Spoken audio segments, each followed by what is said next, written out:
ஆச்சி பாதாம் ட்ரிங்க் வழங்கும் மணிச் செய்திகள். இணைந்து வழங்குபவர்கள் அரசன் சோ, ரொம்ப ரொம்ப நல்ல சோ.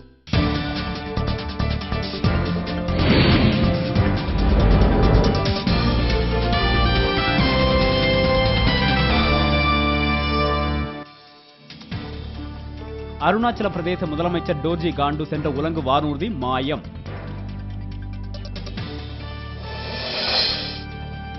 கவுஹாத்திக்கு உலங்கு வானூர்தியில் சென்ற டோர்ஜியை தேடும் பணி தீவிரம். 12ஆம் வகுப்பு தேர்வு முடிவுகள் மே 9ஆம் தேதி வெளியாகும் என பள்ளிக் கல்வித்துறை அறிவிப்பு. ஒரிசா மாநிலத்தில் கல்குவாரி அலுவலகம் தீ வைத்து எரிப்பு, 7 பேர் உடல் கருகி உயிரிழப்பு.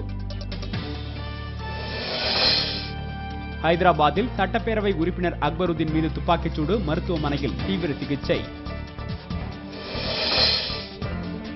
புலனாய்வுத்துறை அதிகாரிகள் பழிவாங்கும் நோக்கில் செயல்படக்கூடாது, மன்மோகன் சிங் அறிவுறுத்தல். விடைத்தாள் திருத்தும் பணி முடிந்த பிறகு 10ஆம் வகுப்பு தேர்வு முடிவுகள் வெளியாகும் என தமிழக அரசு அறிவிப்பு.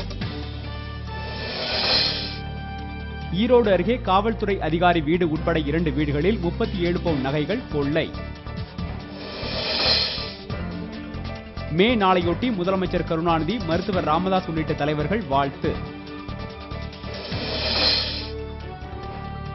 ஐநா அவையில் சிரியா நாட்டுக்கு தடை விதிக்க கோரும் தீர்மானத்திற்கு சீனா எதிர்ப்பு.